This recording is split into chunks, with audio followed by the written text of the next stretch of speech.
Hello everyone, അസ്സാം വലൈക്കും. ഇന്ന് ഞാൻ വന്നിട്ടുള്ളത് നല്ലൊരു സ്നാക്കായിട്ടാണ്. Thread chicken.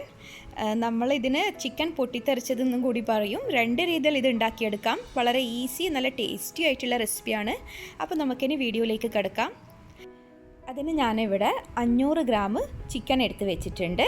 അതിനെ ഞാനിങ്ങനെ സ്ട്രിപ്പായിട്ട് കട്ട് ചെയ്തെടുത്തിട്ടുണ്ട്. ഇതാ കണ്ടോ, ഇങ്ങനെ ഞാൻ കട്ട് ചെയ്തെടുത്തിട്ടുണ്ട്. ഇനി ഇതിലേക്ക് 1 ടീസ്പൂൺ ഇഞ്ചി വെളുത്തുള്ളി, 1/4 സ്പൂണ് കുരുമുളക് പൊടി, 1 teaspoon soya sauce, 1 teaspoon green chilli sauce, 1 teaspoon vinegar, 1 teaspoon red chilli sauce, 1 teaspoon മുളക് പൊടി, ആവശ്യത്തിന് ഉപ്പ് ആഡ് ചെയ്ത് കൊടുക്കാം. ഇനി ഇതിലേക്ക് 1 മുട്ട ഒഴിച്ചു കൊടുക്കണം. അതിൻ്റെ കൂടെ തന്നെ 1 ടേബിൾ സ്പൂൺ മൈദപ്പൊടിയും കൂടി ആഡ് ചെയ്ത് കൊടുത്തിട്ടുണ്ട്. എന്നിട്ട് നന്നായി ഒന്ന് മിക്സ് ചെയ്ത് കൊടുക്കുക. കൈകൊണ്ട് തന്നെ മിക്സ് ചെയ്ത് കൊടുത്താൽ മതി. ഞാൻ ആദ്യം ഫോർക്ക് യൂസ് ചെയ്തിരുന്നു.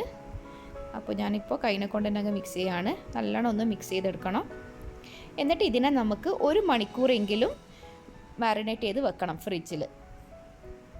ഇനി നമുക്കിത് ത്രെഡ് ചിക്കൻ ഉണ്ടാക്കാൻ വേണ്ടിയിട്ട് നമ്മൾ സമൂസ ലീവ്സ് എടുത്തിട്ടുണ്ട്. ഇതിനെ ഇനി ചെറുതായിട്ടൊന്ന് സ്ട്രിപ്പാക്കി കട്ട് ചെയ്യണം. വളരെ തിന്നായിട്ടാണ് കട്ട് ചെയ്തെടുക്കേണ്ടത്. ഇതൊക്കെ കണ്ടോ, ഇങ്ങനെ നമുക്ക് നേർങ്ങനായിട്ട് നമുക്കിത് കട്ട് ചെയ്തെടുക്കാം.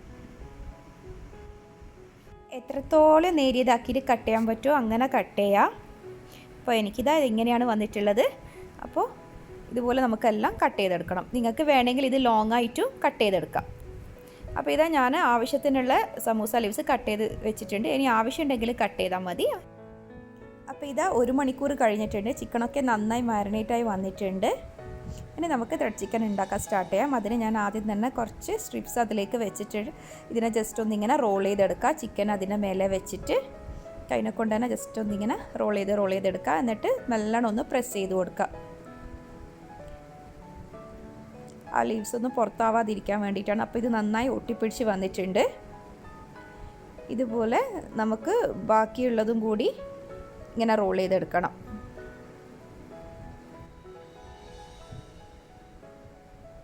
കണ്ടോ, നല്ലോണം പ്രസ് ചെയ്ത് കൊടുത്താൽ മതി. ഇനി ഇതിനെ നമുക്ക് ചൂടായ എണ്ണയിലേക്ക് ഇട്ടിട്ട് ഫ്രൈ ചെയ്തെടുക്കണം.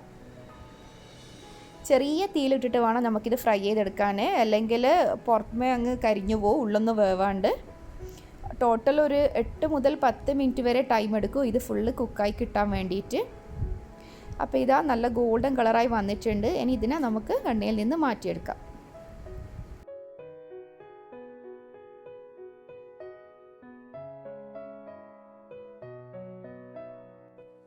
അപ്പോൾ ഇതാ ചിക്കൻ കണ്ട ഉള്ളൊക്കെ നന്നായി വെന്തിട്ടുണ്ട്. പുറമേ നല്ല ക്രിസ്പി ആയിട്ടും ഉണ്ട്. ഇനി നമുക്ക് വേറൊരു ടൈപ്പിൽ നോക്കാം. ഇതിനെ ഞാൻ സമൂസ ലീവ്സിൻ്റെ മേലെ വെച്ചിട്ട് ജസ്റ്റ് ഒന്നിങ്ങനെ പ്രസ് ചെയ്ത് കൊടുക്കുക. റോൾ ചെയ്തെടുക്കുന്നില്ല. കണ്ടോ, എൻ്റെ മക്കൾക്ക് ഈ ഒരു സ്റ്റൈലാണ് ഇഷ്ടം. ജസ്റ്റ് ഒന്നിങ്ങനെ മുട്ടിക്കൊടുക്കാം. എന്നിട്ട് നെയ്യിലേക്ക് ഇട്ട് കൊടുക്കാം. കണ്ടോ, അപ്പോൾ ഇതിനെയാണ് നമ്മൾ പൊട്ടിത്തെറിച്ച ചിക്കൻ എന്ന് പറയുന്നത്. അപ്പോൾ കാണാനും ഇത് നല്ല ഒരു ഭംഗിയാണ്. കണ്ടോ, ഇതിനെ നമുക്ക് ഡീപ്പ് ഫ്രൈ തന്നെ ചെയ്തെടുക്കാം. ചെറിയ തീയിലിട്ട് ഇത് ഫ്രൈ ചെയ്യാൻ ശ്രദ്ധിക്കണം. എന്നാലേ നമുക്ക് നല്ല ക്രിസ്പി ആയിട്ട് കിട്ടും. അപ്പോൾ ഇത് റെഡിയായി വന്നിട്ടുണ്ട്. നല്ല ഗോൾഡൻ കളറായി വന്നിട്ടുണ്ട്. ഇനി ഇത് എണ്ണയിൽ നിന്ന് നമുക്ക് കോരിയെടുക്കാം.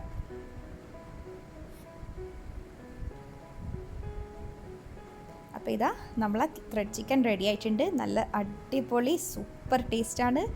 എല്ലാവർക്കും ഇഷ്ടം. നല്ല പുറമേ നല്ല ക്രിസ്പി ആയിട്ടുള്ള ഒരു സ്നാക്കായി. ഇത് നല്ല സ്റ്റാർട്ടറായിട്ട് യൂസ് ചെയ്യാം, ഈവനിങ് സ്നാക്കായിട്ട് യൂസ് ചെയ്യാം. ഇനിയിപ്പോൾ നോമ്പൊക്കെ വരാൻ പോകുന്നതല്ലേ, നമുക്ക് ഇഫ്താറിന് ഇത് ഉണ്ടാക്കിയെടുക്കാം. മക്കളൊക്കെ നന്നായി കഴിച്ചോളൂ. അപ്പോൾ എല്ലാവർക്കും എൻ്റെ വീഡിയോ ഇഷ്ടമായെന്ന് കരുതുന്നു. ഇനി അടുത്ത റെസിപ്പിയുമായി അടുത്ത വീഡിയോയിൽ വരാം. അതുവരേക്കും താങ്ക് യു.